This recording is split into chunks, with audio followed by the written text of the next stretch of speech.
Gratcast episode 22 underway. Underway. This could be the swan song for Gratcast at this location. What do you mean? Swan song. Well, one way or the other, this time next week we need to be somewhere different. I guess it's the easiest way to put it. You can't stay here, and you can't really have that going anywhere, but you can't stay here. Can't stay here. It's just business. Where would we ideally be next week? Ideally, we're going to be in a great big tour bus, or at least on our way to Buffalo to get into a great big tour bus, which we'll be discussing here in a moment. Or potentially, we could be in a tent under a bridge somewhere, Will. That sounds relaxing. From one perspective, I guess it's relaxing. It's not much you can do when you're under a bridge. So, we're going to talk about the marketing plan today and all the things that we're trying to do to promote the film. And some of you might have seen on the Facebook page that I've boasted a claim that I can double your money by Halloween, and if I don't, I'm willing to give up the film. That's 100% true on both accounts. I absolutely believe we're going to more than double anybody's money. I think it's going to be closer to 10 to 15 times your money. But at this point in time, it's definitely going to be at least double the money, and I'm willing to give up all rights to the film if that doesn't happen. Just to get the money to get the tour started. Just to get the money to get the tour started, because it's that important and it can create that many opportunities and life-changing consequences for people. It really is, like, I don't know how else to explain it, Will, but there comes times in your lives where you either seize the moment or you don't seize the moment, and you have an opportunity to do things that can change people's lives from now until who knows the lasting effect it could have on a bigger scale. But this is one of those moments in life where it's either you go this road and all these amazing, wonderful things that you never even dreamed of are now possible, or you go this road and you might be okay and things might be fine down that road, but that road's going to be littered with signs for the rest of your life of what could have been if you were able to go the other road. And I'm absolutely terrified right now of having our hand forced on which road we go down. In which it really looks like it's being forced. The situation is this. Our marketing plan right here, we budgeted for $200,000. That includes a entertainment coach bus that I showed pictures of last week. That'll have pictures here again. That'll be basically a wrapped billboard circling the country advertising the film. No matter what product you're selling, advertising never hurts. If people don't know about it, they can't buy it. So having a rolling billboard that drives around the country doing shows and creating awareness is nothing but a good thing. Yeah, I really don't understand how we have to go knocking down so many friends and family when a business should jump on this like it's a no-brainer. Oh, you got the marketing plan in whole accounts for more than 100 million impressions. And what an impression is if somebody hears a radio commercial, sees your ad, sees the bus rolling down the street in passing, those count as impressions. And now, based on the impressions, you can come up with a success rate of customers that you need to at least break even on your marketing plan. For us, in order to break even, for the film to turn a profit on the money we'd spend on marketing and everything else, we need a success rate of 0.10%. A tenth of a percent is our success rate to turn a profit if this marketing plan happens. What does that mean in a longer sentence? Success rate 0.10 and impressions. That means we only need 0.10% of every. I know that, but what does it mean? What does it mean? What's 0.1 of what? It's a percentage point, Will. I know that. A percentage of what? Of the impressions of people seeing the film. What's an impression of people seeing the film? Just explain that. No, you didn't. You just said expression. You just said impressions, points, well, and percentage. We can rewind the tape, and when you review it later, you'll hear me explain that a radio listen, anyone that sees the bus drive by, those are all impressions that. That's what I was looking for. That's what. You did? Yeah. I don't remember you saying that. It's it's on there. It's on there, bro. My bad. Yes, those are impressions, and we only need a success rate of 0.1% on every impression that's created for that to succeed. So that means if 100 people are exposed to the film, we need less than one of those people to watch the film to make a profit out of every 100. One person out of 100 people that sees the bus.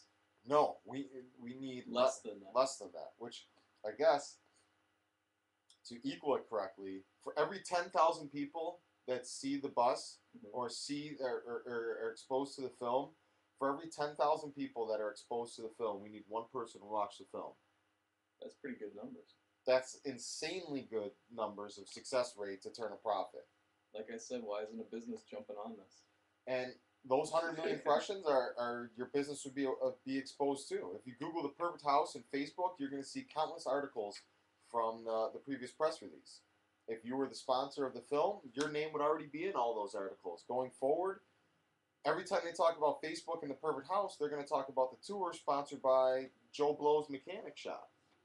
It's a no-brainer for increased awareness and profitability. Not for a lot of money either. It really isn't. And we're talking about a 90-day turnaround time period here. 90 days? You get your money back in 90 days? By Halloween. By Halloween. Yep. Some of the benefits, the reason we picked this tour is because it gives us direct fan interaction. We learned from when we were on the road that sitting down and talking to the fans, meeting the fans, there's nothing better. Not only just for making friends and relationships, but building people that actually give a damn about your product and what you're doing. And they're going to run around and tell everybody about your product. Exactly. On top of that, we create a consistent sense of excitement. For the next 60 days, the second we step onto that bus, until the moment we step off of it, everyone's going to be wanting to know what that bus is doing, where that bus is going. Like we've got graphs that I'll post on the Facebook page, on the Gratcast page later today, that are our responses and all of our fan interaction during the first tour. Yes, all of our graphs from the Perfect House page for the past 2 years. You can see like the level of interactions, the level of fans looking at the page, reading things, and there's an enormous spike in all graphs. The six cities that we did the tour in April. It's just huge spikes, and that was with no advertising, no nothing, just getting out there and doing it. Just us talking to people on the phone and online. That was all that was. When and if this tour happens, those spikes are going to look like a mole, or a molehill compared to what we can do. Yeah. It would not be a spike. It would be a plateau for like probably 3 months. And the constant sense of excitement is something there's no price you can put on something like that. That's why the fans are important, because the fans generate all this interaction on Facebook. They're the ones that are going there to check it. They want to be wrapped up in something like this. This event that we're trying to create. Another thing that builds off of the constant sense of excitement is every city we roll into, we're creating a spectacle. Local news, radio stations, newspapers, they're all going to want to know what's going on with the bus, what's going on with the tour, how's it going so far. See, people already want to know. One of the things that I was amazed and didn't expect that we've been getting ever since the press release has gone out and the hint of the tour has been given, we've been getting requests from radio DJs and local celebrities across the country, and that if we bring a show and a screening to that city, that they'd love to host the show. People are excited for us to come to their city? They absolutely are. They want to host the Q&As. They want to broadcast live from the event and create a spectacle out of it. And doing that 30 times over, you can't beat that. There's no price that is too expensive for that type of advertising. Let's see some of the other things here. The tour bus we talked about. One of the best parts about the tour bus is it will literally be wrapped in advertising of the film. And judging by the tour bus companies and the bus wrap companies, you can expect a 70,000 impression day estimate of people that the bus is driving by, that people are seeing the bus parked. That over 70,000 people a day you can count on seeing that bus. That's their numbers and their figures that they've done over a period of time. So 60 days times 70,000, right there is almost 5 to 6 million people. Yeah, it's almost 5 million people that are seeing the bus just from driving around.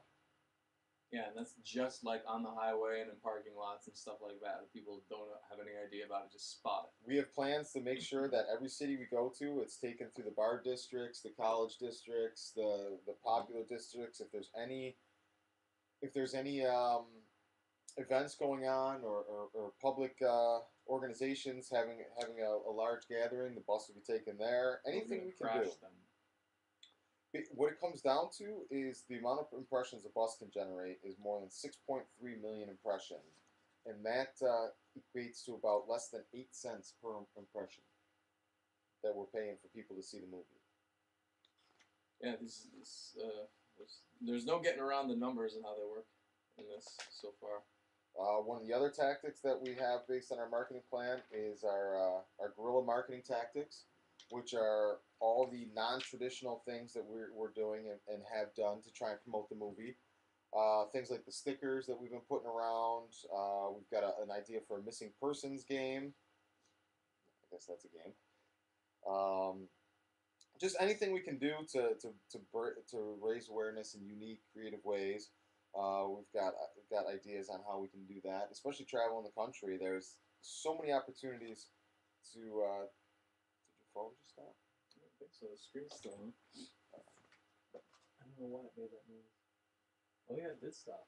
Uh-oh. Momentary pause. Your here. SD card is full. Oh. Can we record to the phone and then just move it later? Never done it.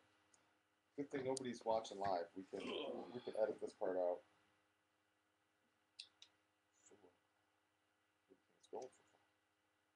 Well, I think it's been a pretty good business meeting so far. Gone over the half of that? We got halfway to go. Yeah, halfway further to go.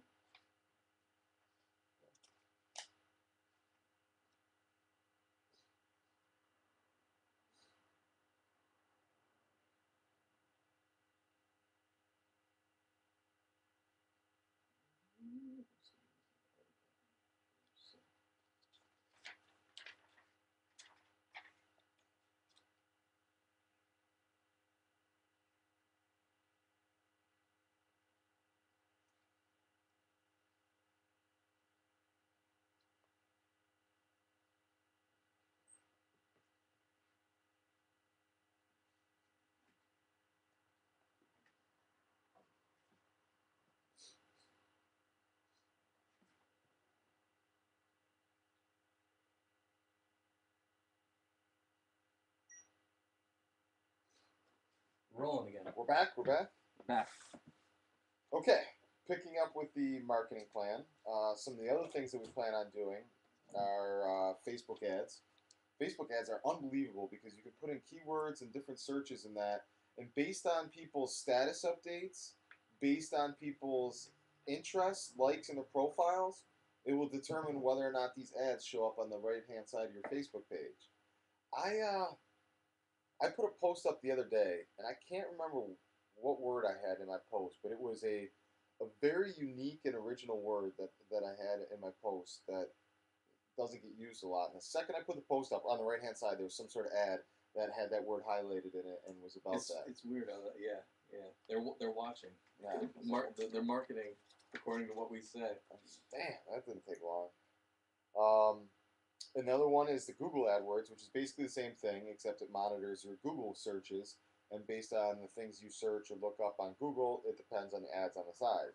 These are unbelievably great ways to reach your demographic and people that are showing an interest in what you're looking for. So, for example, if we put independent films or horror film or low budget, things like that, anytime somebody Googles and looks up things about those films, it's going to increase the likelihood that they see our ad, and they're already somebody that's shown a penchant for those type of words and interests. So it's specific marketing. Tailored marketing. Yes. Google AdWords does. Tailored marketing directly to our demographic and potential client base or fan base. Technology is another thing that we're using immensely in the tour, Will. The QR codes that I'm sure everybody's seen around are on some of our shirts and things like that that allow people to instantly add us on Facebook. That's something we'll be expanding on. That if the if the tour happens, the QR codes are going to be all over the bus on the sides and that. So as you're driving down the street and you see the bus, boop, you can scan us and add us right onto the tour and start following along. One of the things that you've been heavily active in using, Will, and we've found a lot of great opportunities from is Monitor. Yeah, that's a great tool. Did you find that on Mashable? No, I actually think I found that one before we started looking at Mashable. Oh, okay. Yeah, that's a great tool. You can pinpoint all kinds. It's the other side of the Google AdWords thing. Like, you can pinpoint what people are saying on Twitter, and figure out, what they're interested in. If they're interested in a horror movie or supporting a horror movie. We found our publicist that way. We found a movie review that way.